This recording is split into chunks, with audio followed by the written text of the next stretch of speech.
Well, welcome everyone. Today we're going to go over fuel gas systems, and we're on. If you've attended a class with us before, it's similar. It'll be some refresher information, but we've added some information on appliances, so we're going to add that in as well. And there's also a part two, some hands-on stuff, which I'll cover the details at the end. So if you're interested in getting your hands on some appliances, seeing how they function, some of the safety features in them, we'll have that option as well. I'm Eric Rowe. I'm the risk manager here for Southwest Gas. I am also the VP for the NVIAAI chapter here in Nevada. I help coordinate this, and with Travis, he's one of our investigators from Central Arizona. So he's going to come up and do the first part. I'll do the second part, some housekeeping stuff.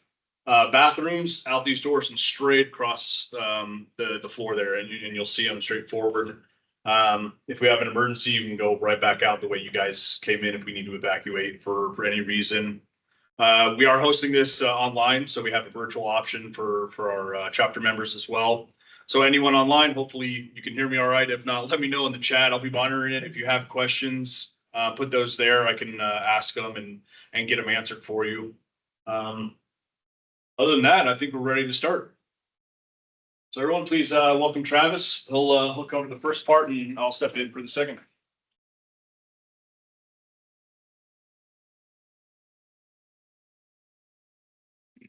All right, so good morning. Thank you for coming. I'm not going to stand up here and tell you about my CV. We can all put things in CV and you can read that later. Let's get started. So as we all know, we're bound with 921 and 1033 when we're investigating fires and explosions.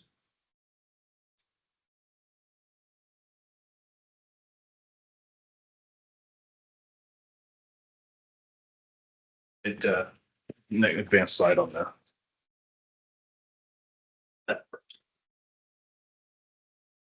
So when you look at the 1033, that's our minimum standards.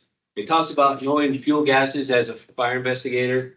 You can see that we've got several things we need to know: design and components, difference between propane and natural gas, how to document the gas source and distribution to the appliances, how to document the combustion air supply and fuel gas exhaust, operation of gas appliances, distribution of the gas in the structure, how to determine source of fugitive gas.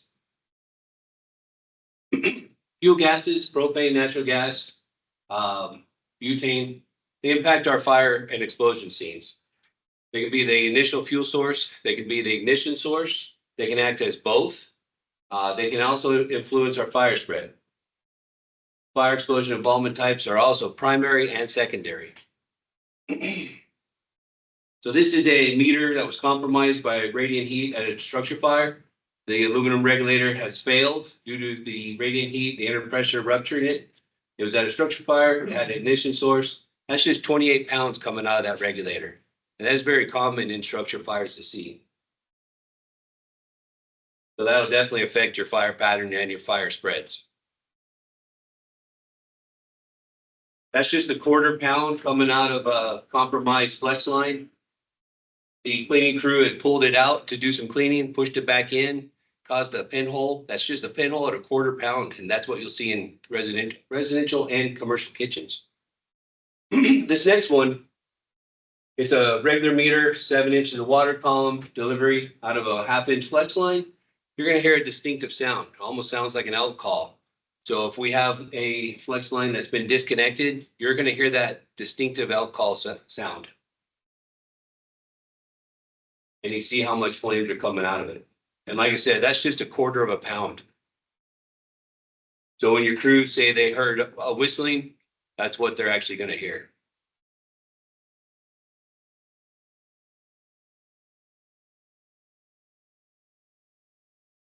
So that one up there on the upper left-hand corner, that is a Palo Verde borer beetle in the grub form.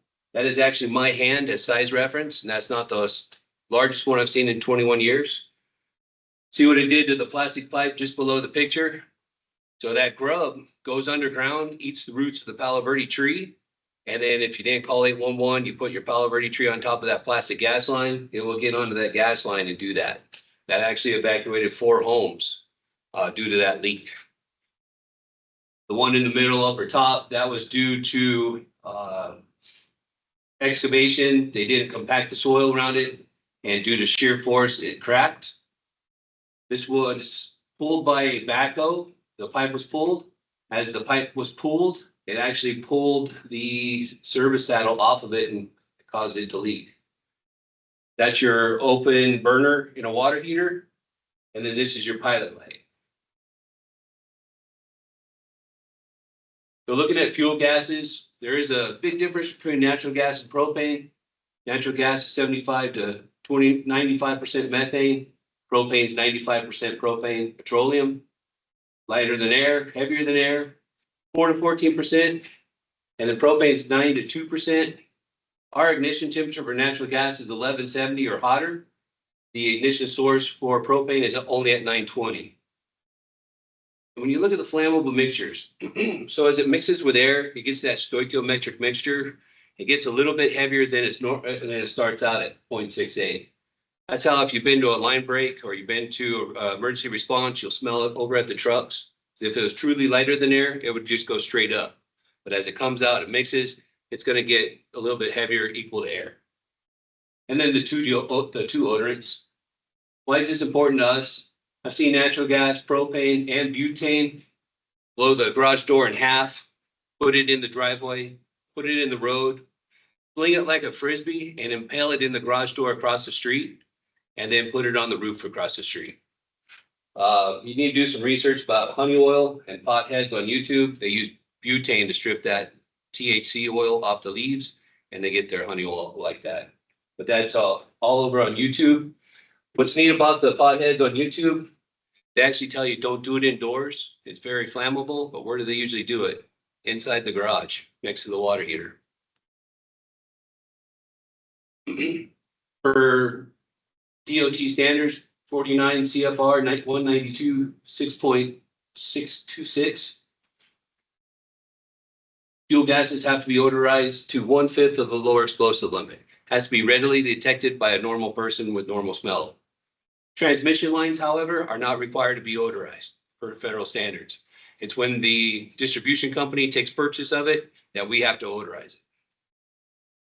That's what an odorizer looks at one of our stations. How to test how much odor we have, we use the odorometer, the odorator too, that's a new one. And then as privates, you can also use Mylar bags and test tubes. If it's an incident, we're going to use a minimum of 2 testers, or at least have one of you witness our test as we do it. And then we'll include you on that test. That way you're familiar with our process. Just a little background. Natural gas comes from decaying organisms underground, comes to wellheads, compressor station, processing plants. There are some underground storage, but we don't have any in Arizona or Nevada. Goes down to transmission lines to the city gate where we purchase it, we odorize it, and we reg it down to our pressures. From there, we go over to electric generation, over to industrial customers, down to commercial accounts like Cox, Chipotle, Payway, backup generators, over to residential. And something that's getting more popular now is transportation. You're going to see a lot of fleets like Southwest Gas, APS or UPS, Amazon, FedEx, and civilian cars use compressed natural gas. That's going to be about 32 to 3,600 PSI inside those cylinders in those vehicles. A lot of garbage trucks will use that CNG as well. For Southwest Gas, our high pressure lines is anything over 60 pounds. Anything under 60 pounds is what we consider distribution. We have scheduled leak surveys to meet federal codes. We actually go above on a lot of our surveys. If it's steel pipe, we're going to put DC voltage on it, cathodic protection to keep it from rusting. Then we look at the MSAs, the meter set assemblies. That's where we measure the volume going to the customer. We want 3 feet from the ignition sources. And it also reduces pressure and mains volume. Then house lines, anything after that meter is customer owned.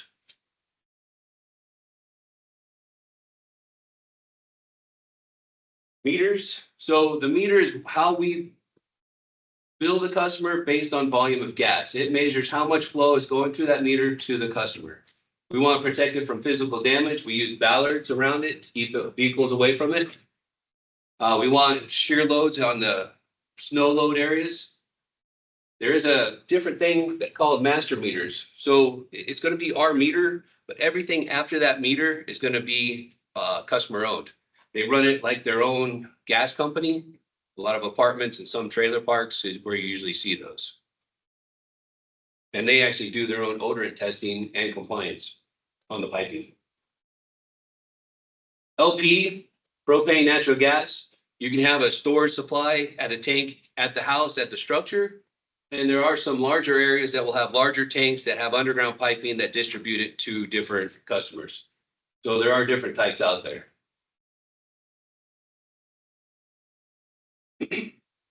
LP storage containers. So there's two types. There's tanks and there's cylinders. Cylinders are going to be the ones that are more portable. They're actually covered under DOT. The larger tanks that are more stationary are covered under ASME. We're going to have working pressures between 200 to 250 PSI. And there's some examples of different sizes of cylinders and tanks. On propane tanks, you're going to have, I'm not going to say that word because I'll mess it up, but there's a lot of fixtures on that tank. We have from vapor return valves, fuel level gauges, withdrawal valves, fixed liquid gauges, relief valves, service valves, fill valves, fusible plugs. There's a lot of those things on the propane tanks. For pressure regulation, reduction of pressure, you're going to see regulators out there. The one in the background, that's our high pressure reg that takes it from higher pressure to distribution pressure.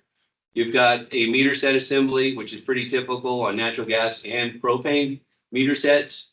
Up there, you've got different types. You've got appliance valves. Most, however, are diaphragm or lever type. For Southwest Gas, this is how many types of pipe we have out there in the ground. We have a lot of polyethylene, medium density, high density. We have some ABS, some PVC. We have tinite, the clear pipe.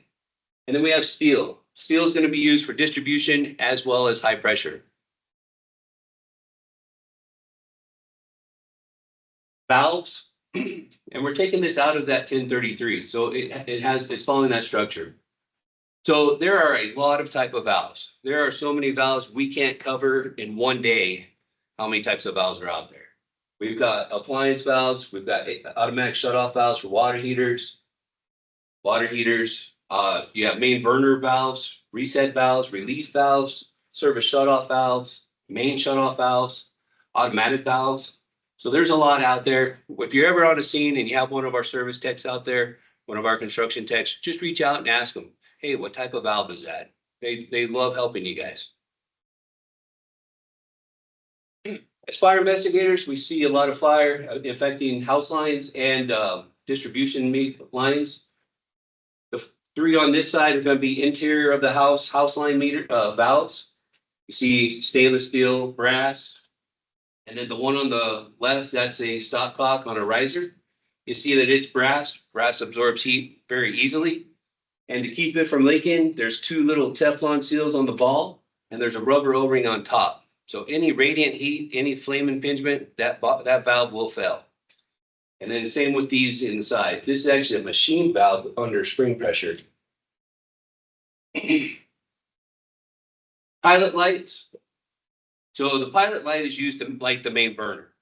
Some of them have automatic, some of them have sensors, some of them are just open flame. The neat thing about NFPA 921, it actually states open pilot lights are not sufficient to create significant fires or explosions in ventilated spaces. There's a lot of different types of pilot lights. If you ever have questions, please reach out to our people on the scene. Gas burners, 920 also does say unlit burners may create sufficient levels to fuel a fire or explosion. We have different types of flame. The orifice, you can see how natural gas is a lot bigger on the orifice than the propane, and that's because of the pressure difference. You'll see a lot of convertible water heaters, stoves that are convertible from natural gas to propane. Make sure that they are converted to the right orifice and air settings. Joints, fittings, and fittings types, screwed, flange, welded, compression. There are a lot of types of different ways to put pipes together. There are some regulations. We don't want pipes in air ducts, closed chutes, chimneys, gas vents, ventilation ducts, dump waiters, or elevator shafts. That piping should also not compromise the integrity of that building either. To test our regulator, we're going to do a pressure reg test. We also call it a flow and lockup. We're going to use a manometer. This measures in inches of water column. We're going to shut off all downstream sources. We're going to go to each appliance, shut off the pilot light, make sure nothing's passing gas through that. And then we're going to test it. Neat thing about manometers, it starts at 0. You're going to add up the bottom and the top. That's your inches of water column. And there's just an example of how the gas passes through a regulator. So flow means it's passing gas. Lockup means it shuts down. And we'll give you those on site, the readings, and we'll tell you whether it's adequate or not. On a clock test, we're going to use the ERT. What I like to do is break down the ERT. So if you look at the top left-hand corner, that's 1,000,000, 100,000, 10,000, 1,000, 2 foot, and half a foot. That half a foot is the smallest increment, and that's what we use to test. And we usually will change that up so we get on the downstream instead of upstream of that sweep. We're going to do a 5-minute clock test for NFPA 954. And if you're ever out here, we can do that test for you and have you witness it as well. In Phoenix, we like to have you witness everything that we do. That way you have a better understanding, and there's 2 of us watching the operation. Drop test is we're going to pressurize the house system or an appliance. We're going to hook the manometer up, and we're going to test it for 10 minutes on a 921 or at a minimum of 3, depending on what it is. That will tell us if there's any leaks in that system. It's very sensitive. We like that manometer test as well. If you ever have questions, please don't hesitate to ask our people in the field. Now, our service techs, we can actually calculate how much flow is passing through that meter on if there was a leak. We're going to do SRC over T. We have those calculations. If you ever are curious how much leak there was on a house line, we can calculate that for you right there.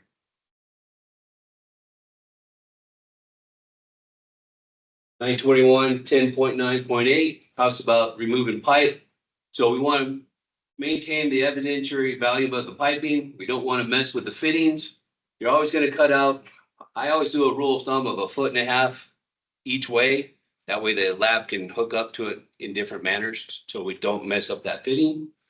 You're always going to label both sides of your cut. You're going to make an index so you can line the part up. Me personally, I always put north, east, west, top as well. But that right there is out of the 921. To test if there's underground leaks, we're going to use bar holes. So this is a pogo, a bar holder. We're going to poke holes in the ground. We're going to use CGIs to look for gas reads underground. We also use that to determine how big the leak plume is underground as well. We'll go out till we get zeros. And then on the pressure test, we're going to isolate sections of pipe. We're going to cut cap. We're going to test it in individual sections, and we're going to test it at the operating pressures. Appliance installation is covered by the Uniform Mechanical Code and the Plumbing Code. Some of the takeaways are, is that equipment designed for that area? Does it have enough makeup oxygen for it to sustain the fuel? And we don't want it in residential garages where flammable vapors are likely to be present. All right, there was an LODD 2019, Farmington, Maine, where they responded to a propane leak at a newly renovated strip mall. They didn't smell anything. The mercaptan was stripped from the leaking gas, the fugitive gas, propane. They discovered that there was odorant fade. Odorant fade can happen from adsorption from pipe, containers, or soil. absorption from dissolution of an odorant in a liquid, and oxidation from steel in the pipe and tanks. On this LOD, the NIOSH, OSHA, UL, FCRS, and the local fire departments, they determined that the absorption and oxidation happened when it passed through the soil, the pipe, the concrete, the asphalt, the drywall, the wood, the acoustical panels as well. So they didn't smell anything. It went up. Don't always trust your nose. Use that combustible gas indicator to make sure you have methane. And here's an overview of that LODD.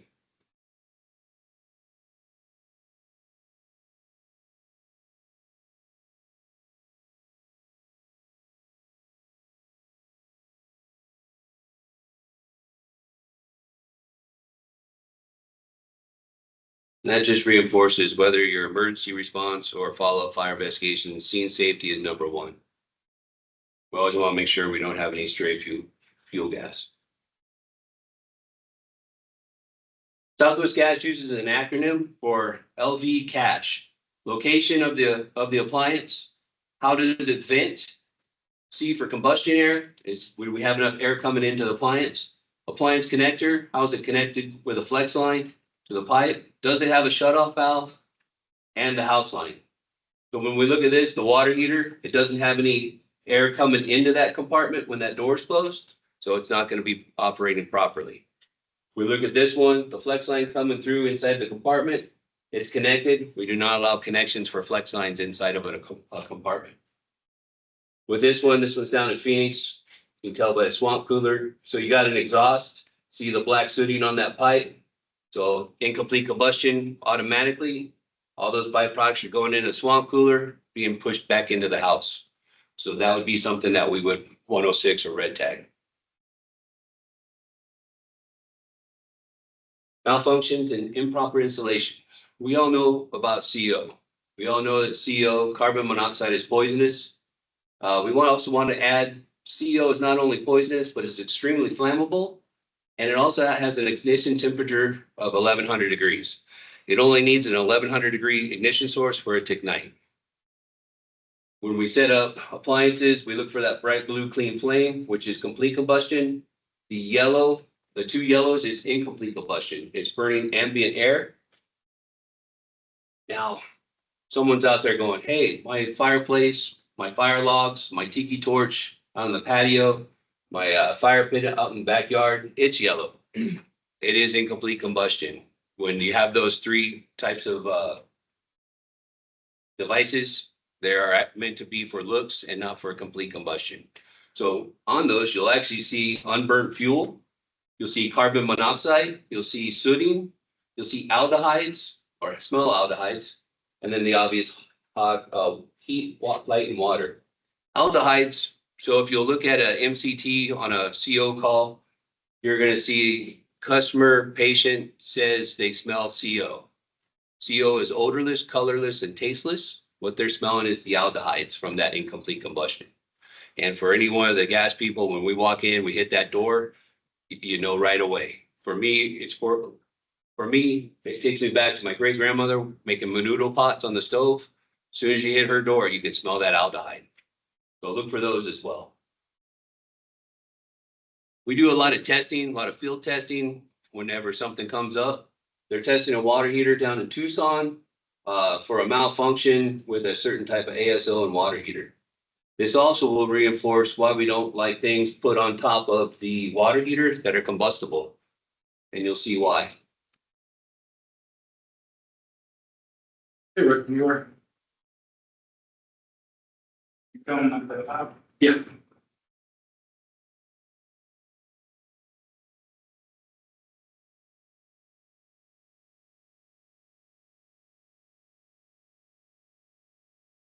Turn it on. Turn it back on.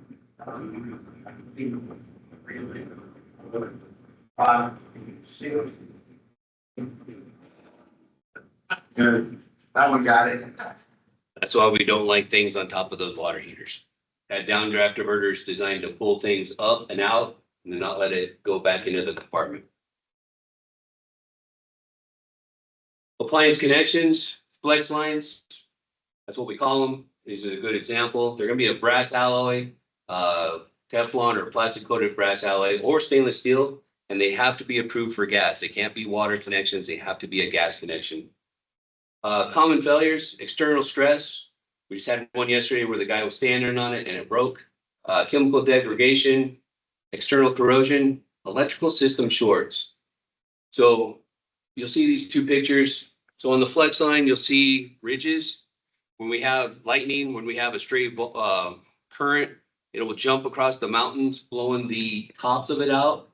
On this one, it was a laundry room fire. You can see how on that one, you can see the fire patterns. There was 2 water heaters in this apartment complex. Flex lines, that is glowing red. That is electrical resistance like the filament on a light bulb. On the tick, that was 1200 degrees. So that was a lot of energy on that, where it blew it out on the backside. But just remember, lightning and electrical faults, you'll see those run across those flex lines as well. When it comes to appliances during our fire investigations, we're going to look at the exterior and the interior. It will tell us whether it came from the inside or if it came from the outside. Always look for those fire patterns.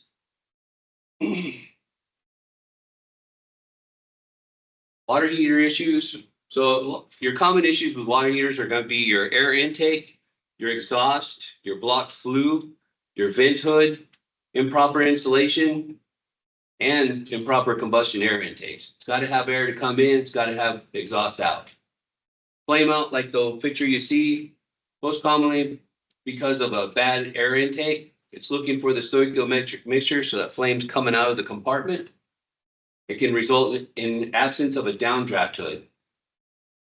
So that downdraft diverter, if there's a wind on top, it comes in, it's going to go down, it's going to blow out that flame. So that's why we have downdraft diverters on the top of water heaters.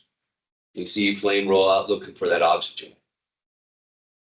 One of the things that we find is mobile homes where it has the water heater in a closet in the hallway. Occupants are walking by, they feel that cold air draft. What it is, it's actually air going into that compartment for the combustion air. So they're thinking air is coming in. They jam those vents on that door. Now it's starving for oxygen and that flame's going to roll out. A lot of the time we store newspapers and combustibles right next to the water heater as well. And off it goes. The FVIR is the old style, oh, I'm sorry, floor vented water heater. Read that wrong. So that's the open compartment, open burner. It has an explosion hazard because it's that any gases can come into that compartment, gasoline from a garage. That's the old school. They're still out there. The new school is the FVIR. It has safety features, thermocouplers, air dampener doors, where if a gas comes into that, gasoline vapors come into that, it will automatically shut off due to those thermocouplers. So it'll contain the flash inside that compartment. That's been due for about 20 years now. I thought this was a pretty cool statistic. So in 4 years, we had 16,000 residential fires involving dryers and washing machines. 92% of them were clothes dryers. First items to be ignited in a dryer fire is lint and clothing. The first item ignited in a washer fire is wires, housing, and dry belts. We see a lot of those. On the back of the dryers, you're going to see 2 thermostats, up high, up down low. If you've been doing this any while, you've seen a lot of dryer fires. When you do have a natural gas dryer, there's a couple of things you want to ask the homeowner. Is the dryer still producing heat? Is it taking longer? Does it seem like your heavier items like jeans and towels take longer to dry, or they're not getting fully dry? And always look for that outdoor flapper. Natural gas furnaces.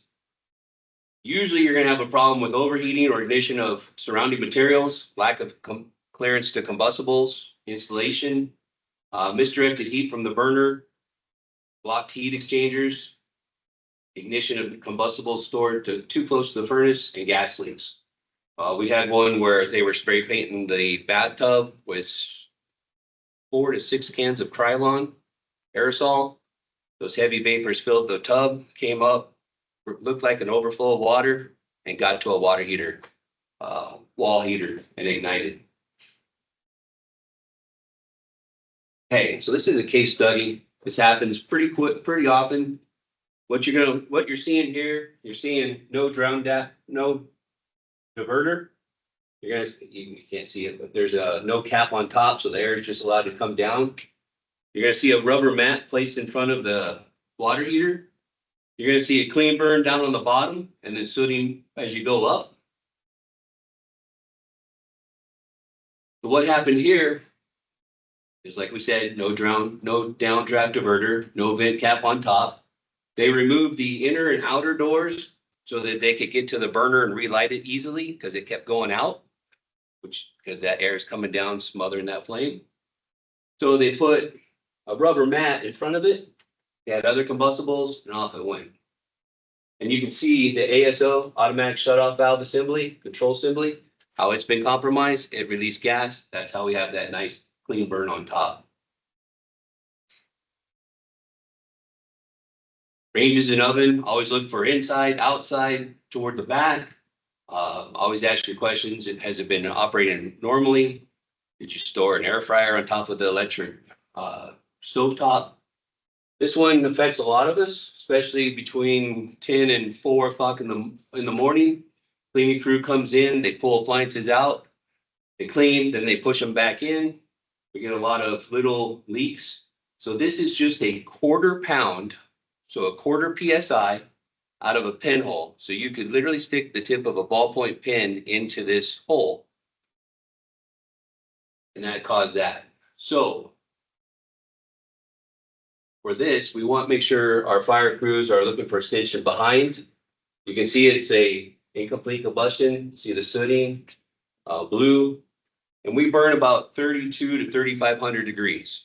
So that fire is heating up that thin stainless steel and anything behind it as well. So always look for extension. And like I said, this is a quarter pound out of a ballpoint pen hole.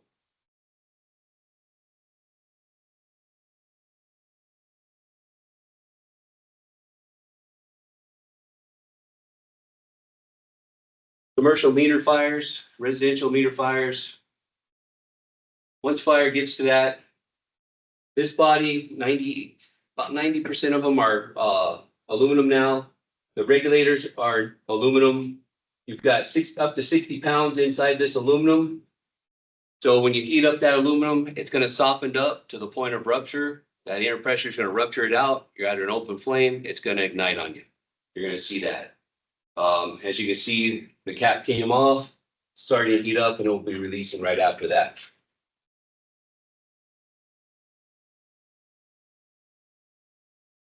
Our stopcocks, our risers. So what you see is a steel pipe coming up out of the ground, going to the stopcock. It can be solid metal, solid steel, or it can be a thinner steel with plastic inside of it. And it transitions from plastic to solid steel just above ground level. Any radiant heat, any flame impingement on that riser will compromise that plastic. You will have a release of gas where it comes back down and will blow back out the way to the pipe. Standard procedure for us is poke a hole at about 3 feet away from the meter, make sure we don't have gas coming back. Next slide shows a little bit better close up. I call it the Maryville fuel load. So it's about 10 inches or less, dry grass will have enough heat release rate to soften up that plastic to the point of failure. Stopcocks, like we talked about before, they are brass, absorb heat. You got 2 small Teflon seals around the ball and a rubber O-ring. Those will fail with direct flame impingement and radiant heat as well. There's some cutaways of a pipe that failed. You can see the plastic has deteriorated. That was actually fine upstanding citizens in Phoenix caught a 13-gallon trash bag on fire, which extended to the T11 siding. You can see what's left of the aluminum regulator and the aluminum meter. And this is the cutaway of the riser and how it compromised that plastic inside that steel. Gas sleeving and casings. They're not always used. Sometimes the pipe is direct bury. We do that to protect the pipe. We do that also so we can insert new pipe in and out. It's not gonna be continuous. They're gonna have breaks from it. And it's an unrestricted conduit for leaking gas. So if you've got a conduit between your meter and the street and it's leaking at the street, that's a direct path right up to the house. As well as the trenches too. But you can see how we have to cut the sleeving sometimes to do the pull through. And you see how it terminates at the main.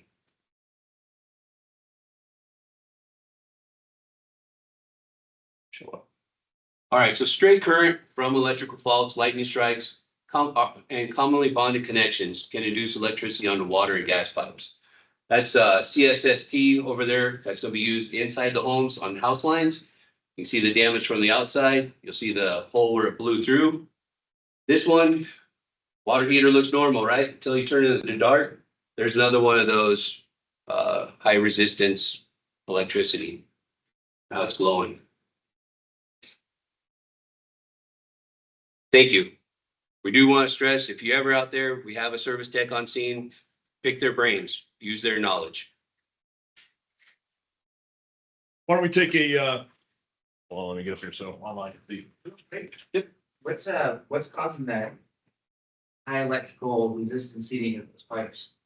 So on the first one where you saw it blowing out on the flex line, inside the meter head, the power meter head, you had a hot and a neutral. The hot came off, came out of its receptacle, went to ground, it charged everything in the apartment complex. So the whole apartment complex, anything that was commonly bonded and grounded had a power company level power. And then once it got onto ours, luckily it didn't blow it out, it stayed on that until they cut the power, which was an aerial service to that apartment complex. Lightning will do that, but usually it dissipates off, You actually be short-lived. usually.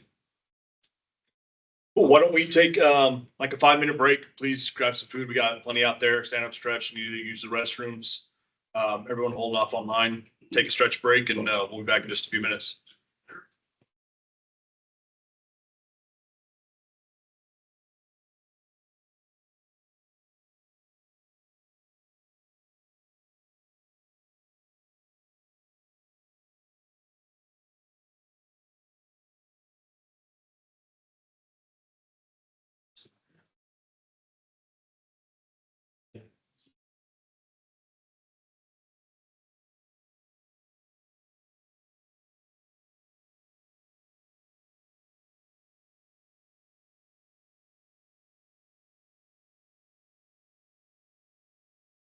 Yeah,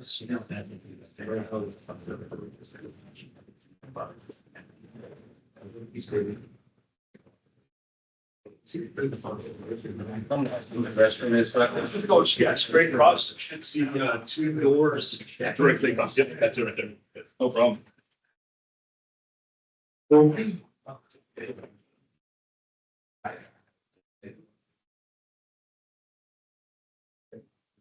Yes.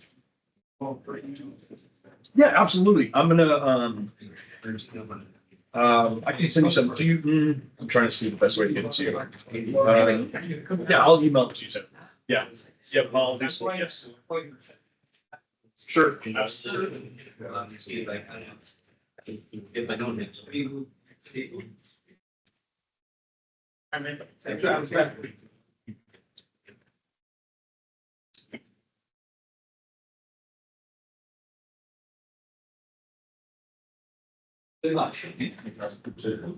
That's a nervous thing. All right, you good? Yeah. Yeah. Just get some food through. It's 4. Yeah, before you leave. Yeah. Yeah. So, Yeah. Always a pleasure. It was a safe trip. Grab something. All right, before, yeah, that's it. Just in case. yeah, can I start? Will you just watch and have the chat up for the kids? Yeah. See if any questions. Okay. Sure. We're going to yours today. Listen, everything's like, we're done, so I don't, here it is. Okay. So imagine something worse and dangerous, right? Not just, he's not here. Oh, yeah, yeah, he had to go work down in, home office. Is that? He was county was on. Yes. Yeah. Charlie. I brought him in. Oh, no worries. Waiting to see you. I would force it out. Oh, nice. Yeah. Nice. Strong paramedic. They're kind of working towards having their, investigation. Oh, that's cool. Yeah. You guys do a lot down there? I think I've ever been to the investigation. Not a lot. We do get a lot of like car drops around the desert. And hopefully, kind of like what we see how much left it's about how they respond to the lake.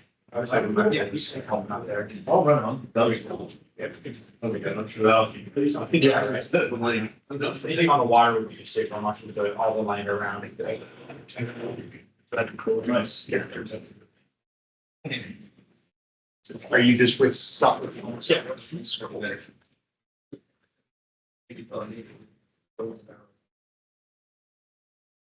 Yeah.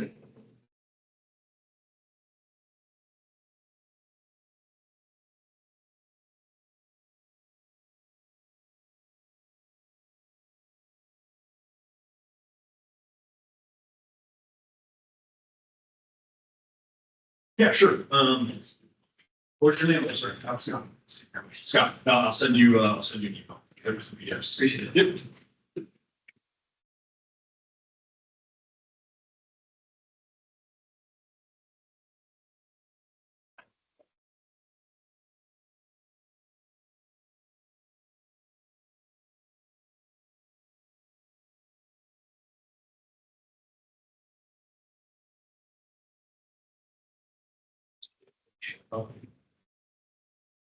When did you, how long can it take to get to some roof? That's. Yeah, 2 days. Oh, yeah. Yeah. I don't know if they're running. So, should be a one. So we.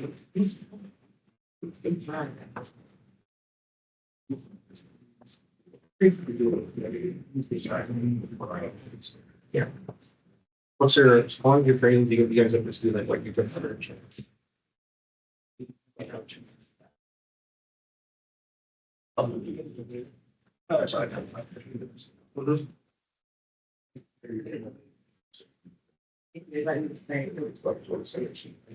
Well, thank you, sir. I need this. Thank you. I need you guys to take care of me.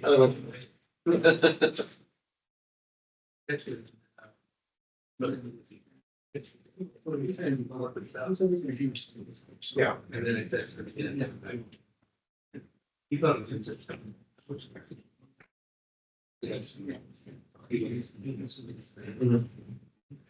See, that's what I hate about us, is that because it's just me and him, we split down all, so, and I mean, like, he called me up yesterday, this is just a big junkyard fire.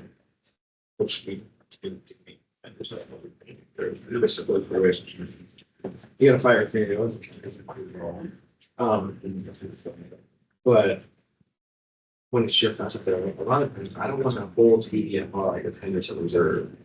Because, but like, so I'm out here by myself. I'm gonna drop, I'm only thinking what I'm gonna do. I can't get out, to realize the pipe on that. I'm just gonna miss something. And it's on the safety side, I mean, it's 100, when I drop out, to eat, make it say, well, here. There's one for. So, at least we had 2 more. It's so much, it works so much smoother. It's so much smoother. That's. All right, we'll get started back up. Shouldn't be too bad. So Travis talked about the fuel gas system, where it comes from, getting to the house. I'm gonna continue that system all the way up to the appliances. I'm gonna cover some of their components, some of their safety features. Mainly, I'm gonna focus on residential appliances. There are some differences with commercial appliances, very similar, but I'm gonna focus kind of on the main 4 residential: dryer, furnaces, ranges, and water heaters. But please, if you have questions, please interrupt me, stop me, happy to answer.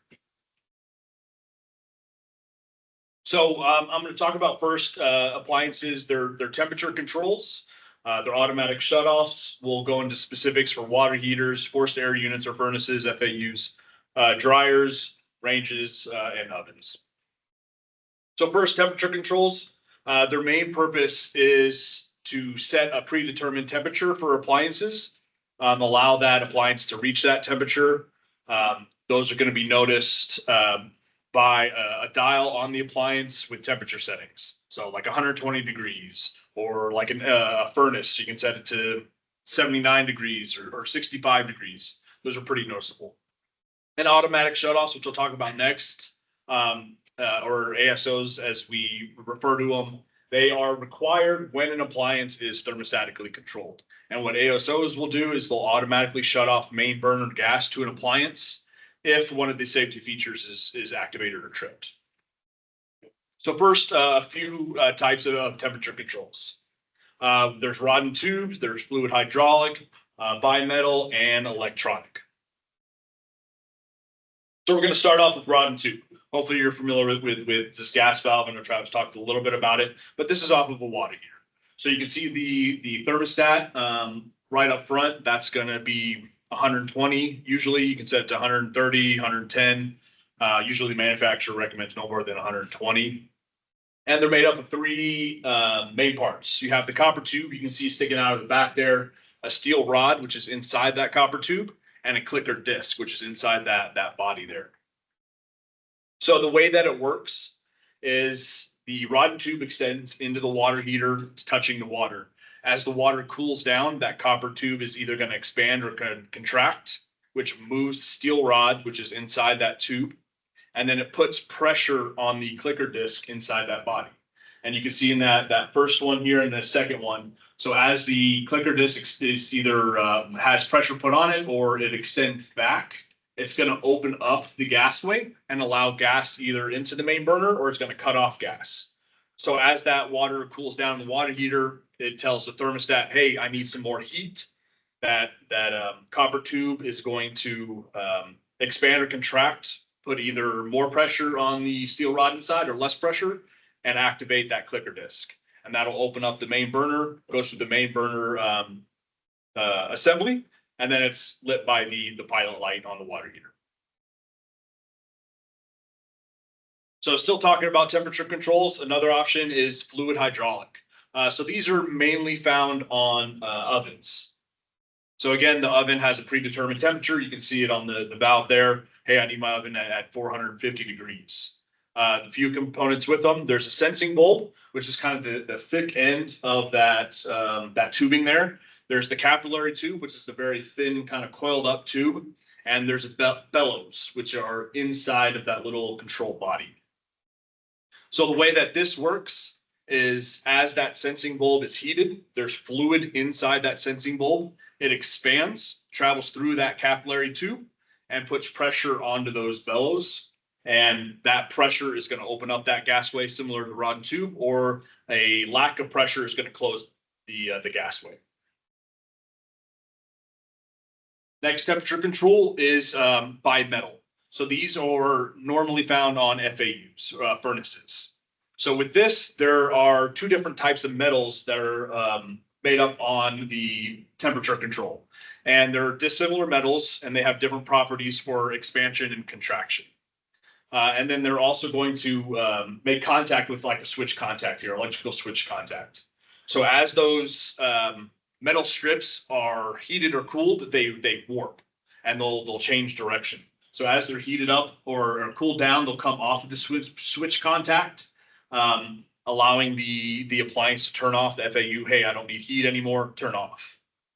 Or if they cool down to, nice echo. Can't stand the sound of my own voice. Or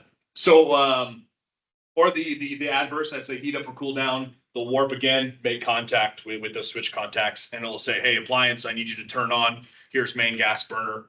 And then the appliance will heat until it reaches temperature. So those are kind of temperature controls in a nutshell. Very brief. I know we don't have a lot of time to go into detail. But like I said, if you come back for part 2, which I'll give you the details here for, you can get your hands on it. You can see actually how they work in an appliance, the appliance going through a cycle of operations as well. So now we're going to move on to automatic shutoffs or ASOs. Like I talked about, the main purpose of this is to cut off main burner gas. If the safety switches are activated and there's no longer an ignition source for the main, for the pilot, or sorry, main burner. So there's a few different types of automatic shutoffs, and sometimes they can get confused with temperature controls. So the temperature control is going to have a rigidly mounted indicator for temperature.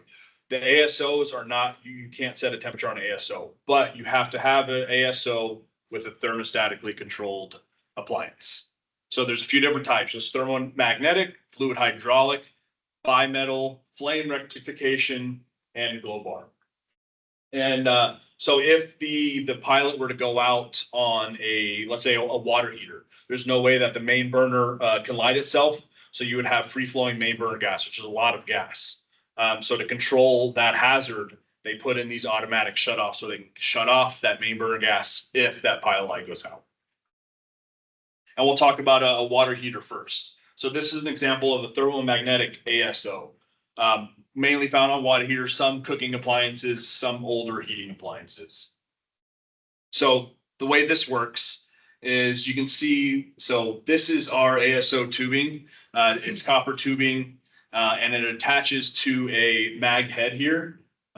This will be installed into the body, the gas valve of the water heater, and it goes down into the burner compartment, and it's sitting right next to the pilot light.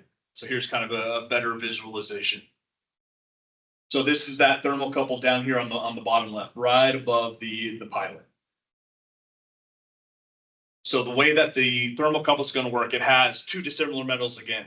As it's heated, those differing metals produce millivolts. So they produce a little bit of energy, and that little bit of energy magnetizes that mag head. So that pilot is constantly heating up that thermocouple. It's constantly creating some energy, magnetizing that mag head, which is up over here. And it pulls down that mag head, allowing main burner gas to go through, or excuse me, pilot gas to go through into that pilot, and then main burner gas to go into the main burner. So as that cools down, or excuse me, I'm getting confused myself with temperature controls. So that will always have that main burner open. So should pilot or main burner gas go out, that thermocouple will cool down and then release that mag head, closing the gasway. So it shuts off main burner gas.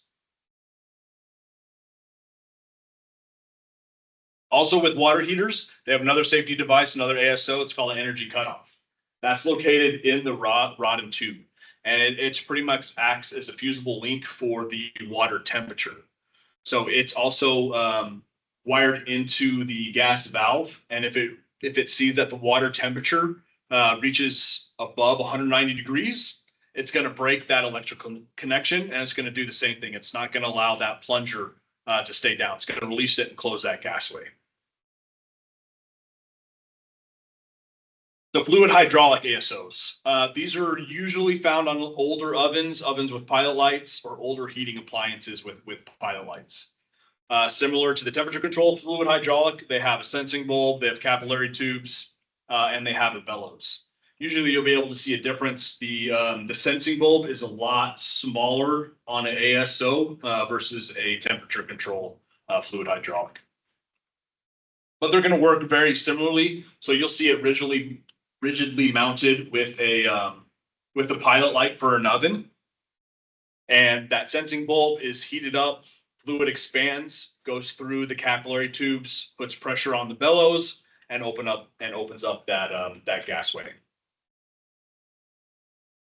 Bimetal, again, very similar to the temperature controls. These are usually on furnaces. You'll see these on FAUs. They have two dissimilar metals, and they're fused together. Again, different rates of expansion and contraction. And as it heats up the metal strip, it'll warp, and it'll close the contacts, or it'll open the contacts as it closes. Cools, sorry. And then flame rectification. These are on usually, somewhat newer appliances. mainly on furnaces, heating appliances. So you have the ignition control module, which is the brains of the appliance on the bottom left there. You have a spark electrode and a sense electrode.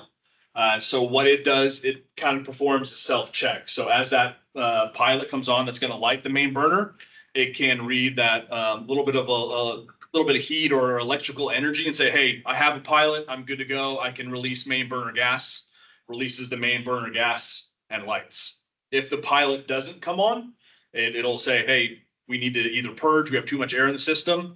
So it'll go through a purge cycle and then it'll try again. Yeah, good. Do you have a question? Oh, sorry. And then on ovens, you'll find glow bars as their ASOs. If you have a natural gas oven and you go and turn it on, you can look under there and you can see a bright orange glow. And what it does is it acts as a thermal resistor pretty much. So that has a thermostat, a gas valve. So as the thermostat calls for heat, the glow bar is going to glow bright orange, building up resistance until it meets a certain temperature. And then it'll allow main burner gas to go through. It says, hey, I have an ignition source. I can now let main burner gas go through. Main burner gas will be lit by the glow bar. All right, so we talked a little bit about ASOs, temperature controls. I'm gonna go a little bit, give you a little bit examples of water heat or of appliances. So we talked about the NVIAAI water heater, how that works, that safety function of it. There's also a tankless water heater that will cover. So real quick, I know Travis talked about it.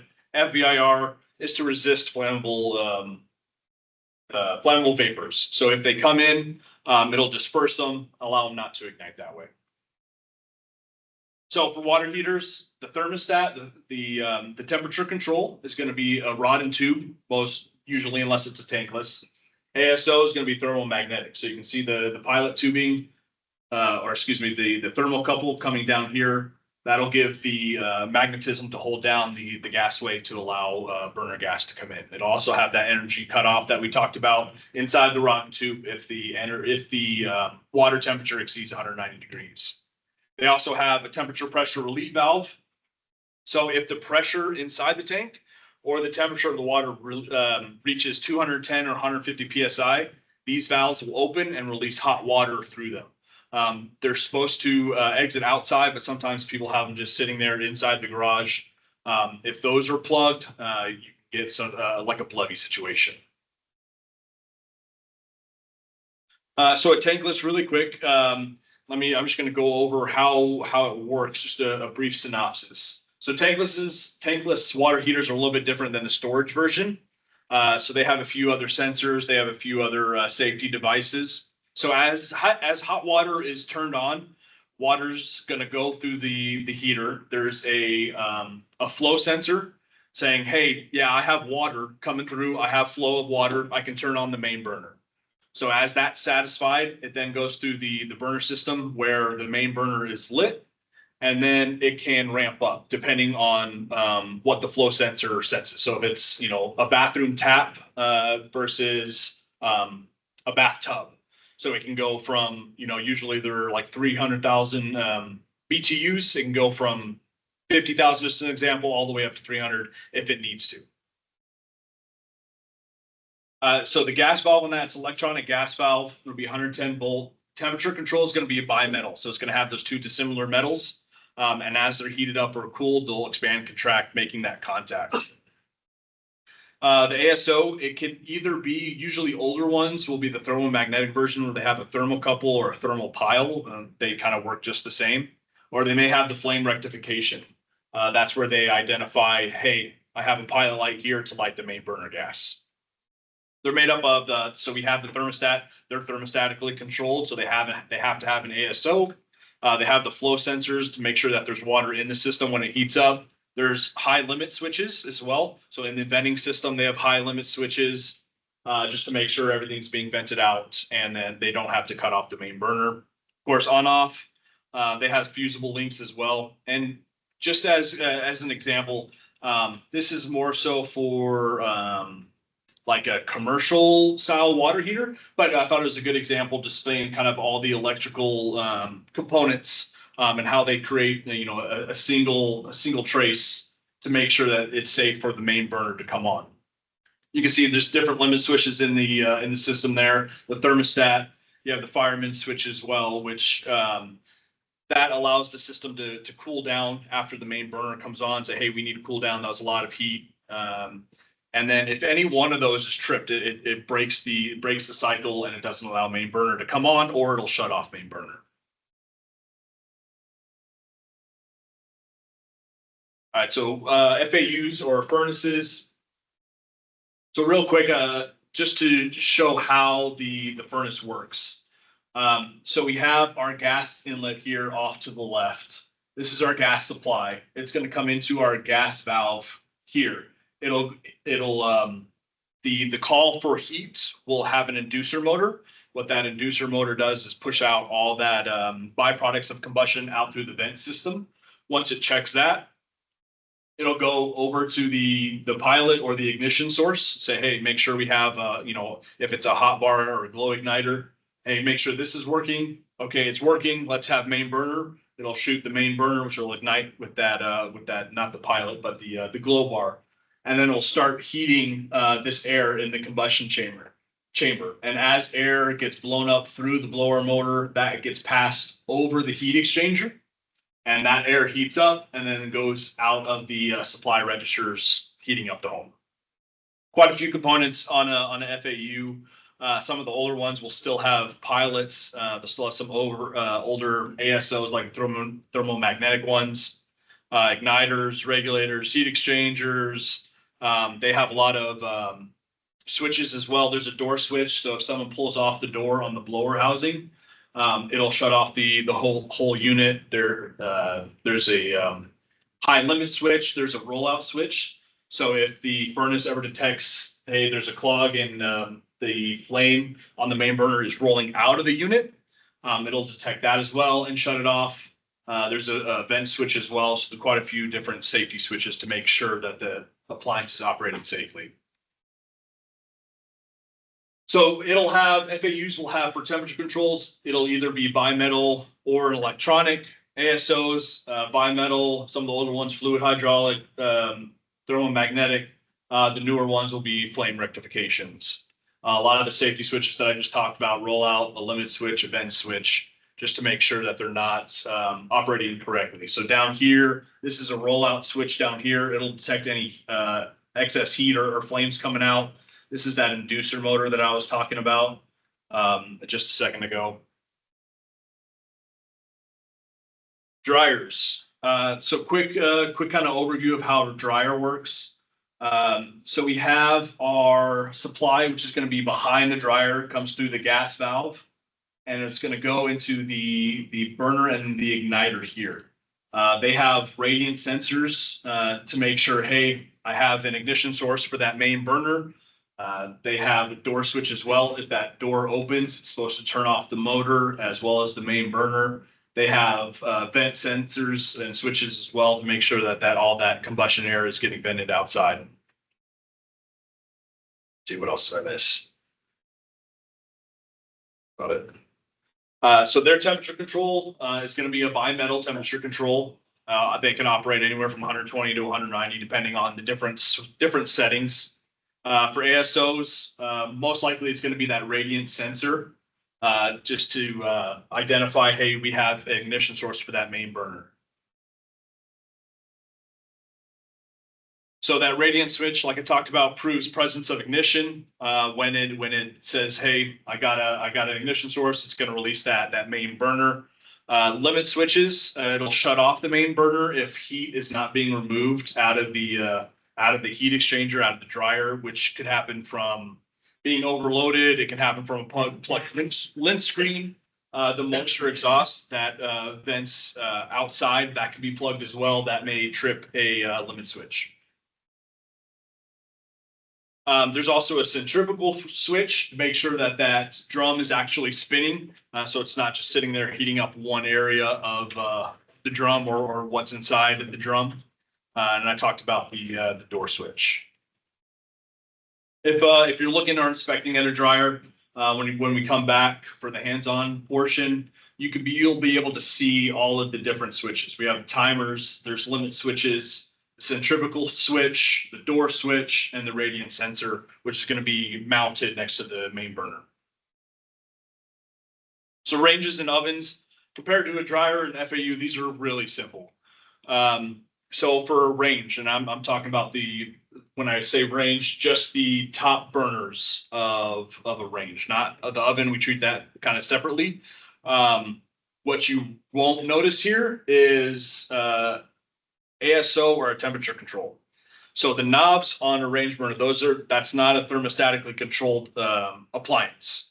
So you can go, low, medium, or high, but you can't set it to a certain temperature and let that appliance reach that temperature. You have to do it manually. And since it's not thermostatically controlled, it doesn't have an ASO. It doesn't have an automatic shutoff for the range burners. But they're fairly easy. The supply, if you have a freestanding range, supply is going to be in the back. It comes through the main valve and straight up to the top. And it's going to come through this body here, this manifold, and it'll go to each burner individually. If it's an older one, you'll see the pilots right in the middle there. They have pilots. Obviously, that's going to vary depending on the model of the range. But the new ones will be spark igniter. You'll hear it tick, tick, tick, tick, and all of them tick at the same time. Ovens, still pretty simple. They have ASOs and temperature controls. We have our conventional oven. There's a convection oven, which all that means it has a fan assist to move around that hot air inside of the oven. Older ones may have a pilot for ignition. Some of the mobile home ones have a pilot ignition, but most of them are going to be a glow bar or a glow coil. Some models will utilize a spark as well for the oven. But real easy. For their temperature control, it's fluid hydraulic. They'll use that sensing bulb, capillary tube, and bellows to open and close that gasway. So this is going to be our main burner down here. Our bellows, capillary tube, and bulb. So as the demand comes in, heat up to 450 degrees, it'll open up that gasway. Once it's sufficiently heated, that fluid will expand, going down the capillary tube, put pressure on those bellows, and then close the gasway. Once it cools down, it'll open it back up. The ASO for ovens is going to be fluid hydraulic. It could also be a glow bar. You'll know the difference. If it's a fluid hydraulic, it'll have a pilot light. If it's not, it's going to be the glow bar. There's a couple different styles of glow bars, but when it starts up, it'll be bright orange and it'll be rigidly mounted to the main burner. All right, I know I went through that a little bit quick. Just a quick recap. Fuel gas systems, we talked about some of the 921 components, some of the natural gas versus propane. Travis talked about odorization. We went over some components of a fuel gas system. We talked about components of different natural gas appliances, some of the testing that can be done to help with investigations. Covered the 4 main residential appliances, talked about temperature controls, ASOs. I'm sure I didn't do it perfectly. What questions does anyone have? I'm good, but I'm not that good. Nothing? All right, so if you guys come back for kind of the part 2, we have 2 different options depending on everyone's schedule. We're going to provide lunch again. It's going to be 11 to 1. We have September 10th and we have September 16th. So it'll be this same facility, and we're going to go over to our training rooms right down the hall here, where we have all of these main appliances set up. Let you start them up, let you look at all these components, see how they work, hopefully get a better understanding of natural gas appliances that way. So hopefully you can make those. We do for the NVIAAI, a quick plug here. We have our annual training coming up in October, right? Yeah, October. If you haven't registered, take an opportunity to register. You can scan that QR code. It'll take you right to that register link. Quite a few good presenters that we have lined up over a couple of days. So if you need some more credit hours or just want to learn more, that's a great opportunity. Other than that, if you have questions, let me know. I'm gonna put a PDF of our PowerPoint into the chat, and then I know a couple of you wanted it as well. I'll send it to you. If anyone else wants it, let me know. I can get you a PDF of these slides. But I appreciate you guys. Yeah, you had a question? Yeah, do we get any sort of credit for the course and how do we get like a certificate or something or? Yeah, we can. Yeah, I can absolutely send that out. Yeah, hang around. Let me get you guys' information, and I'll send that out as well as everyone online as well. I have your attendance. Okay. Awesome. Thank you guys. Appreciate it. Thank you. Do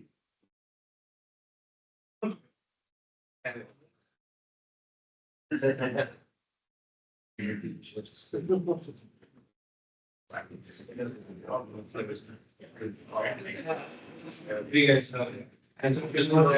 One question.